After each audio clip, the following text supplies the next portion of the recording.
Bonjour, bonjour, bienvenue toutes et à tous sur Cocotte TV. Aujourd'hui, nouvelle vidéo de présentation qui porte sur un boîtier. On devrait même plutôt dire une nouvelle vidéo de test qui porte sur un boîtier, à savoir le nouveau CMT 520 de FSP. Un boîtier qui est clairement orienté vers le gamer, qui propose 4 ventilateurs de base, qui est plutôt bien. En plus, ils sont totalement RGB. On a également un panneau en verre trempé sur la gauche, un panneau en verre trempé sur la face avant, assez de place en intérieur et le tout est proposé à un tarif de 109,90 €. On vous propose de le découvrir, c'est tout de suite, c'est maintenant, c'est sur Cocotte TV.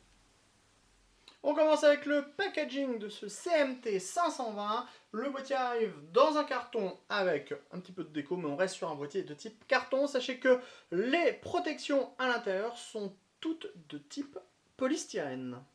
Avant de nous lancer à la découverte de ce boîtier, on commence avec les tech specs. Sachez que ce dernier est au format ATX, il est en moyen tour, il mesure 495 par 215 par 510 mm et fait 8,5 kg sur la balance. Dans un premier temps, on découvre la face avant. Sachez que cette dernière est en plastique et en verre trempé. Dans la partie supérieure, on va retrouver le panneau de contrôle avec deux USB 2.0, les entrées-sorties audio, le power on, le reset, le bouton de gestion pour les LED, donc pour le système RGB des 4 ventilateurs, et enfin on va aussi avoir deux USB 3.0. Si on continue plus bas, on va trouver une vitre en verre trempé avec le logo FSP.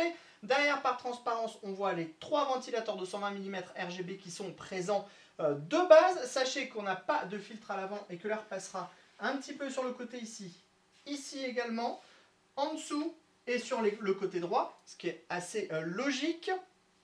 Avec 3 ventilateurs, on devrait avoir quand même des bons résultats. Et sachez que le tout est démontable assez facilement puisqu'il suffit de tirer sur la face avant.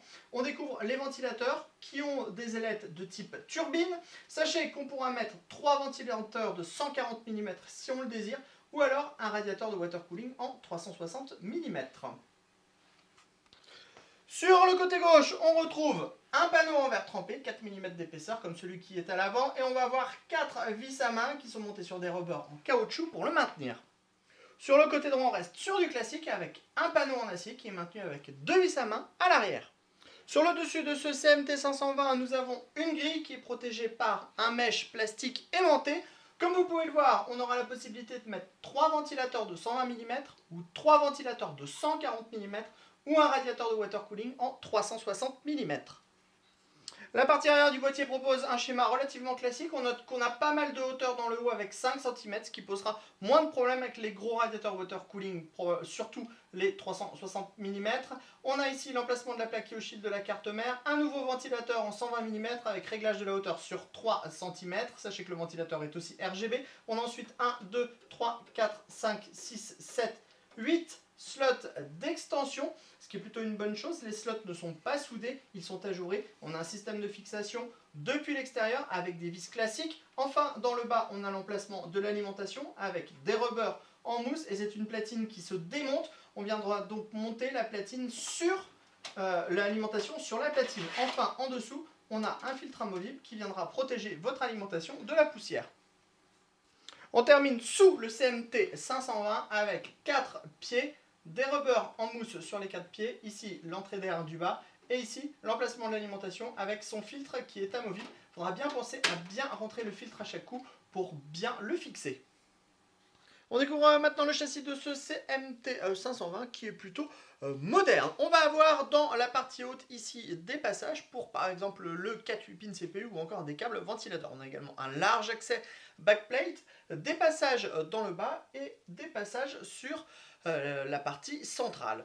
On n'a pas de cache en caoutchouc sur ce modèle. Par contre, on remarque ici et là, sur la plateforme, un emplacement SSD, deux emplacements SSD ou alors un emplacement HDD. Vous pourrez aussi, si vous le désirez, mettre par exemple une pompe de water cooling. À l'avant, avec les 3 ventilateurs 220 mm, on a le cache, on a une ouverture qui permettra de mettre un radiateur de water cooling de taille plus conséquente. Sachez également qu'FSP livre un cache pour mettre au-dessus de l'alimentation, comme ceci. Donc on pourra avoir soit un cache avec une large ouverture qui permettra à l'alimentation de respirer, ou alors on pourra tout simplement dissimuler son alimentation. Au niveau du cache, sachez qu'à cet endroit, on va retrouver une cage HDD pour 2 unités de stockage. Les paniers sont également compatibles SSD, on va y revenir. Le cache alimentation propose également une ouverture ici, vous pourrez donc voir la marque de votre bloc d'alimentation. Par exemple, si on passe à l'arrière, on retrouve de nouveau un ventilateur de 120 mm. On oublie de vous dire qu'on en avait 3 à l'avant. On pourra également mettre 340 mm ou un radiateur de water cooling en 360 mm. On a donc un 120 mm à l'arrière, 8 slots d'extension, montage par vis à l'extérieur. Enfin, dans la partie haute, on retrouve la grille qui est en 3 x 120 mm ou 3 x 140 mm. On pourra également mettre du water cooling en 360 mm dans le haut. On passe maintenant à l'arrière du boîtier pour découvrir le châssis un petit peu plus en détail. On va retrouver les différents passages sur le boîtier, l'accès backplate, l'emplacement pour l'alimentation ici, la cage HDD, 2 emplacements pour 2 disques durs ou 2 SSD. Ici on retrouve une platine amovible pour 2 SSD. Ici on a les emplacements SSD additionnels ou l'emplacement HDD. Et enfin on a ici ce dispositif qui est aimanté, donc ça c'est plutôt une bonne chose, qui permettra la gestion de tous les ventilateurs RGB. On passe maintenant au CMT 520 assemblé et comme vous pouvez le voir sur notre vidéo, le résultat est plutôt intéressant. Alors, on a assez de place pour la carte mère, on a toujours un large espace à l'avant de cette dernière, on pourra donc sans problème mettre du radiateur de water cooling. La preuve en est, notre 360 mm passe sans problème à l'avant et il passe aussi sans problème dans la partie haute du boîtier. Vous pourrez aussi mettre 280 mm sans aucun souci. On a de la place pour le ventirail de CPU, on a 170 mm de hauteur disponible. Pas de souci au niveau de la carte graphique, on pourra être en full size. On a donc nos 3 ventilateurs RGB à l'avant, le cache alimentation qui vous laissera voir le logo et la marque de votre alimentation actuelle. Et on a ce petit cache alimentation qui est aimanté, qui est en finition miroir, ce qui fait qu'en fait, on a en plus une petite vue sur le dessous de sa carte graphique, et ça, c'est plutôt assez sympathique. Au niveau des câbles, on le voit, il n'y a pas grand chose qui traîne. On aurait préféré avoir des caches en caoutchouc pour un résultat encore plus propre, mais c'est clairement assez satisfaisant. Si on passe à l'arrière, comme vous pouvez le voir, on est plutôt assez bien aussi, puisqu'on a des dispositifs pour mettre des colliers et donc regrouper les câbles au centre du boîtier. On a un passage à l'arrière pour le câble 8 pins CPU. On pourra regrouper tous les câbles entre la cage HDD et l'alimentation, puisque vous voyez, on n'a aucun câble qui traîne ici. Donc c'est plutôt très bien fait. Encore une fois, on le dit, il manque peut-être les caches en caoutchouc, surtout pour un boîtier à 109 €. Enfin, on a ce dispositif, qui est le dispositif RGB. Il est aimanté, donc vous le mettrez où vous voulez. On l'a mis au-dessus de la platine SSD. Le résultat est très propre, vous pourrez passer les câbles par le centre et on pourra relier ce boîtier à une carte mère RGB pour pouvoir profiter du RGB de la carte mère en même temps qui sera associé à ceux des ventilateurs qui sont présents dans le boîtier. Seul petit regret, tous les ventilateurs ont des prises prioritaires qui ne vont qu'avec ce boîtier RGB. Donc soit il faudra acheter d'autres ventilateurs RGB FSP, ou les modèles équivalents dans une autre marque, ou alors vous ajouterez des ventilateurs RGB qui seront tout autres, et résultat, justement, le résultat de l'ensemble sera un petit peu moins joli. Autrement, pour le montage, vous le voyez, c'est très simple, et on a un résultat qui est plutôt bien fait. L'autre avantage, c'est que le cache dont on a parlé de l'alimentation permet en fait d'avoir un accès à l'alimentation quand cette dernière est montée, pour pouvoir mettre les câbles modulaires assez facilement par l'autre côté. On vous montre. Oui, vous pouvez retirer le cache, ajouter des câbles, comme ça, tout simplement, avec un bon passage, remettre le cache, et le tour est joué, et ça c'est plutôt une bonne chose, parce qu'on a des passages qui sont au-dessus du cache, donc ça nous permet de ne pas limiter l'accès aux différents composants. On allume donc maintenant notre CMT 520, c'est simple, c'est ici, et on a une petite diode bleue, vert canard, on sait jamais entre le bleu canard et le vert canard ce qu'on doit dire. Donc on a une petite diode en bleu vert canard qui s'allume à l'avant. Un petit mot sur les ventilateurs en premier. On en a 4, 3 à l'avant, 1 à l'arrière en 120 mm. Ça nous procure du 39 1,3 dB une fois que c'est en route, ce qui fait que le boîtier est clairement audible. Il n'est pas silencieux, mais par contre il sera supportable pour une grande majorité d'utilisateurs. Tout ça en vous proposant des très bonnes performances. On a un gros apport en air frais à l'avant du boîtier avec les 3 ventilateurs. On a une extraction à l'arrière. Ça conviendra très bien pour de l'entrée de gamme, du milieu de gamme et du haut de gamme. Ensuite, sachez que le boîtier est aussi équipé de RGB.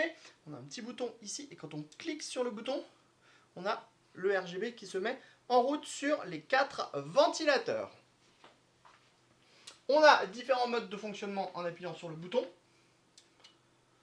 On pourra avoir un mode respirant qui passe toutes les couleurs, un mode classique où on a juste les couleurs qui défilent. Voilà, comme ceci. C'est assez pratique puisque c'est très facile à gérer, autrement vous penchez sur la carte mère. Ensuite on a un mode qui va passer toutes les couleurs.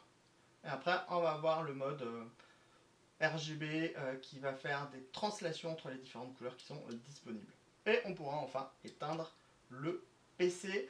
Bref, vous le voyez, on a du RGB suffisant. C'est pas le RGB le plus poussé du monde que nous avons sur ce boîtier, mais c'est plutôt assez bien fait. Alors, que penser de ce CMT 520 par FSP?